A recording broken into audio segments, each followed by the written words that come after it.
What up, what up? Big shout out to all the subscribers. I got two things coming in hot right now. First one, Fernando Tatis Jr. made the club. Stop the video, go to your waiver wires, pick up Fernando Tatis Jr. in all leagues. All leagues. You have to go there. You got the Tatis Jr. alert. Welcome back. Welcome back to the show.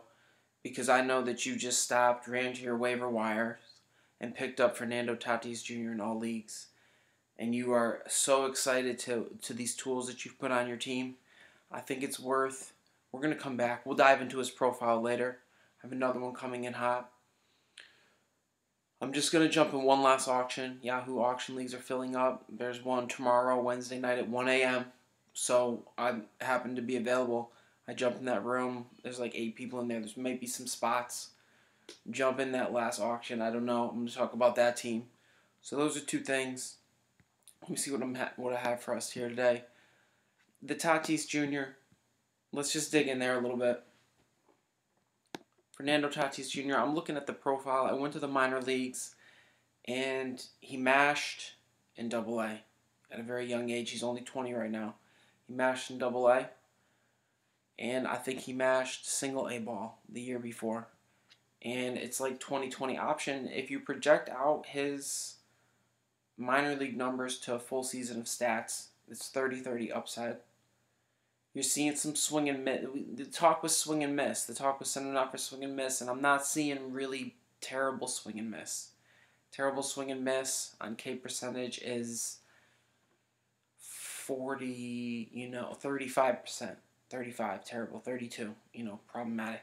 He's flashed some 25s. A lot of guys live at 25. Up to 28 as he jumps up a level, but then he learns, and he flashed a 16% walk rate. In one of those two minor league seasons, he was dominating either that Single-A or Double-A season. You want to look for a little bit of skills gains in those minor league jumps and how they handle that first year, the next level. Handling it, going into spring training, they're like, oh, you made the club. So that's enough of that. He's batting third all spring, toolsy, and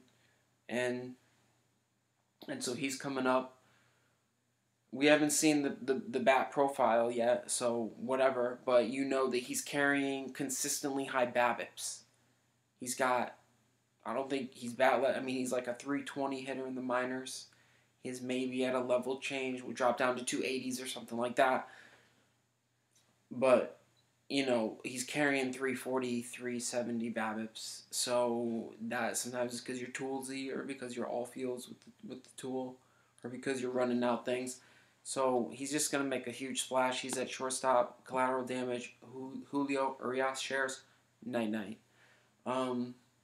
He's going back down to AAA. He may never get the rollback again. Urias would be a must-own. You could stash, but Kinsler's injured. Urias is up. That's the move you're looking for there. I could not be more. So I'm happy. I had some Tatis Jr. I found one share. That's why I thought, go check your leagues if you're in a lot of them. You might be on some waivers. And then, the places where I don't have him, it's just, why? Why not? And let's contrast with that with some bad news. We've got some Nick Senzel going hard into second base, spraining an ankle, 2 weeks in a walking boot. Terrible news. Better that it's 2 weeks than 6 weeks. He's young, gonna bounce right back. Minor sprain, not too concerned. It was gonna be service time regardless. So basically the same player once he got sent down. Just the chain of events moving through that squad, that Cincinnati squad, and what's good there. We're talking about, this is the worst. The guy who doesn't need this nickname, Skogen. Skogen goes down with just a brutal injury as he's simply going to make a play in the outfield. And he pops a groin in the outfield 8-12. That's a bad tear of the groin. He had to be carted off the field. That's too bad for Skogen. But I'm not making fun of Skogen. 0 shares here. Just didn't have him high for some reason. I looked into it. Why did I know to avoid a little bit of Skogen? Is because he is a high-effort player. He's rather small. Another high-effort player might be a Pollock. These guys have to play all out. So Skogen is just going so hard. The thing I do respect is he uses the biggest bat in the league. So even though he's a little smaller guy in stature, he's using a huge bat. I respect that. I respect the physics of that. So I'm sorry to all those ScoGen owners who lost him for a significant amount of time. I'd cut him because honestly, I don't know if you get right from that bad of a tear. How the power is, the explosion, everything he's using. You know, he's someone to sleep next year. I will make a move on the waivers. We got another one coming in hot. I looked at some Kris Paddock last night. We're going to have to talk about Kris Paddock in San Diego. They're just like youngster. This was sick. I'm watching the start. They take him on the third inning, and he whispers some shit to him. And he was like, yeah, you're starting next week. And he was like, oh, he's getting excited. He's screaming into his glove. Kris Paddock, let's talk about the arsenal a little bit, what I was witnessing over a couple of innings. He's sitting 94 comfortably. Efficient to the plate. 93, 94 with the fastball. The arsenal is very nice. I'll get back to the fastball. He's working a slider in there at 85. It's got some bite. It's got some sharp bite. It's a swing and miss pitch, no doubt. It looks hard and then just falls off.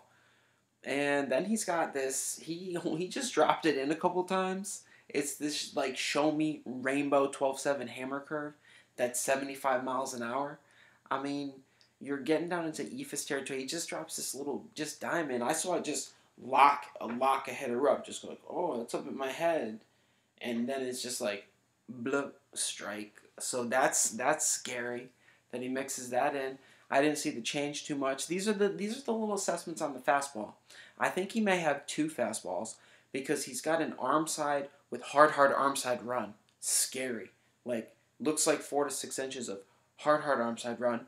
And then he works away, so he works glove side. And that one's a little straighter, but he can come back and catch a little bit of the plate. Works up, doesn't overthrow too often. I mean, one thing I'm looking for in the pitchers is, like, just bad misses. You know, if you're making guys nibble, you're in the zone, you're out. Some of those out of the zone, those are on purpose. They're trying to work out and show them something just stupid. But when you just overthrow and it's trash, you know, your mechanics are a little off. You can't repeat your motion. This is about motion repeatability. So he has those two fastballs, and then he's got reach back 96, 95, 96. So he's comfortable 94 because sometimes when he needs it, he works one in 96. So he knows how to pitch. The other thing is just mound presence, just dominating mound presence. I think in stature, you know, a little segue into levers and why in the end you're going to like some bigger pitchers. Forrest Whitley's 6'6". You know, we've got Paddock here, 6'4", 6'5", lanky, wide shoulders, lanky, using his body weight well, holding the mound presence, intimidating, coming through the mitt. He goes down into like guys are on base, he goes into a Craig Kimbrell where he's dropping down like, what do you want? Come get it. Very efficient. The ball kind of pops off, and so it's the movement on the fastball. It's just troubling. It's there, it's up, it's there, it's over. And when what they're trying to get at is they can't. And he's so in the zone that there's a lot of guesswork happening. That was a high strike. Oh man, you just looked at a high strike that he just pumped he just pumped this 94 cheddar down the tube and you ate it. And then he comes back with high movement and they're just under it, you know. So I don't know, it's gonna be limited innings. I like the stuff. The guy who didn't have mound presence was Tyler Glasnow. So I just started to get nervous. Like, I don't know. Tyler Glasnow already concerns me. But hopefully I'm surprised. He just looks jittery. He's not scaring anyone. You know, the movement, like his curveball, it's not just like a lock up, like, oh my God, for strikes. Like, it bounces. He bounces his curve. Glasnow's curve isn't in for strikes. He's all over the place. The fastball is kind of straight, so it's not special. And the sliders are just like down and away, and you know, they're just not in the zone enough. We'll see. I had a couple other things. So we got, you know, ScoGen's too bad. I had to make up some issues. So Senzel goes out. Who do I pick up? I grabbed the Hunter Dozier with his multi-position. He was a high draft pick, first and third base. I think something to think about. and losing Urias deep leagues, Joe Panic average. Joe Panic makes tons of contact, like 93% contact rate, zone contact rates. He's in the zone constantly. Big shout out to all the subscribers. Welcome back into the show. Glad to get that stuff out of the way. I gotta shout out a podcast, that Pitcher List Daily Podcast. Nick Pollock. You know, I don't need to talk about news. Just Nick Pollock is doing it every day with that Pitcher List Podcast, the Daily Update. That's a good source, you know, to condense it down. You can do your own work. You can jump on MLB.com and, you know, you could get on Twitter. You could, what else could you check? You know, Roto World, you're living there, obviously. You know, don't be silly. You're constantly, you know, checking Roto World and little alerts, things like that. Those are just the basics. So I just want to shoot up Pitcher List. I went through almost a traumatic event of debating between Franchi Cordero and Alex Verdugo. And I'll tell you where I came out on that after just analyzing them, their entire careers. I like to sometimes get an interview. I want to hear, how serious, are you in the gym? Are you in the gym? Are you doing work? And see where the mentality of the player is. This is the move. Alex Verdugo is only 6 feet and Franchi Cordero is 6'3". Franchi Cordero has max 92 exit velocities, average exit velocities that are in the elite, and elite sprint speed. And he stole 5 or 6 bases this spring. So if he gets on base at all, it looks like he's trying to take bases. Home run power. Verdugo's in there. Verdugo is the higher rated prospect, probably getting more hype, but you see him having trouble in the outfield with Jock Peterson, having to deal with Kris, I forget, the other the shortstop outfield crossover player. So, Chris Taylor.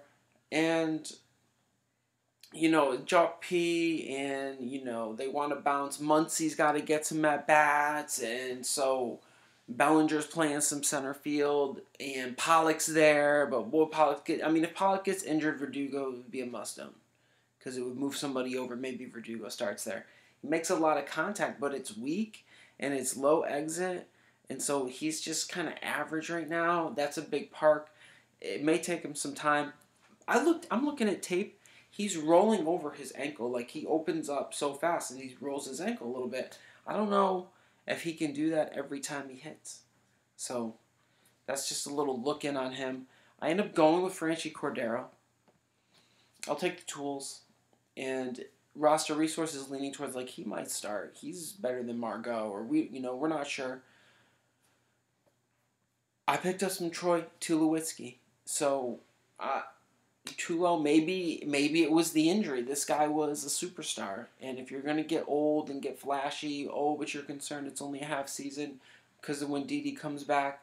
But Tulo, when he goes, a lot of contact, 89. Contact jumped up last season. He choked up. He lowered his stride in Toronto. Toronto makes bats. Old men are still doing it from there. You're drafting Donaldson. You're drafting Encarnacion, other guys there. You're drafting the whole outfield. You're drafting Grichuk. So, he spent some time up there. I think it's at least worth talking about him. I was going to touch on my quest led me a little further. I'm looking at DeJong.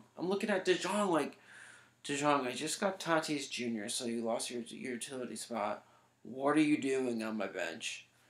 And I'm going to issue a hold on DeJong, or I get DeJong off your waivers still, because the exit velocities are up. He's only 25. He's at 900 at-bats. With that 1,500 at-bat breakout line, he's a little early, but he could break out at 12. He can break out midway through the season. The contact rates are enough. So his average dropped, but he kind of gained in power. We have to see where he hits in the lineup. It's hard because I want to cut him in some places, so he's borderline right now. I can understand if you have to move on from that. I think that's all I have for you guys. Welcome Tatis Jr. up right now. Guys are getting injured. It's a dangerous sport that they play. One last auction tomorrow night, late night, I'm just gonna do it. Let me just talk about what I'm going for there. This was an auction podcast. He's not gonna talk about auction. I'm gonna get to vent a little bit. I forgot about this. Slowly, the podcast leagues, everybody comes out.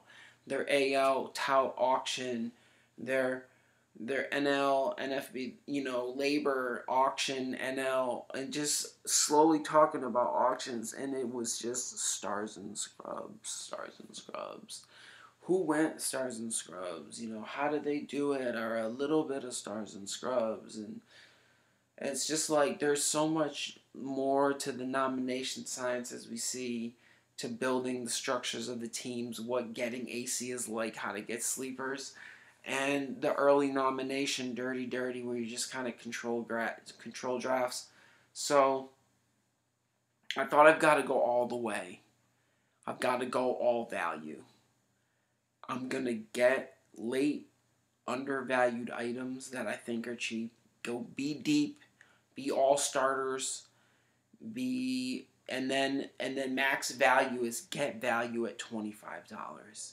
Maybe even get closers. Like make that just nerd out value team where I try to spend between like 5, 10, 25 maxes, live in the 15s. See if that team can win. That starless team, that team with just we're just gonna grit it out with depth and lineup setting. So, make one more of those. It's hard to do that when you go back. I don't even have it with me, but you look at certain guys like Trout is worth 60. Trey Turner, oh my God. Ronald Acuna, like the hype is just coming out. Like they said he's just bored in spring training with a 340 and 4 bombs. It's hard not to just throw those guys on a team and build around them. We'll see what the Urges get of me, and hopefully I'll bring that team back to you so we can talk about one last auction. Maybe jump in that room. Got to get your teams tight. There's other stuff on the waivers we can talk about later. This was all about Fernando Tatis Jr.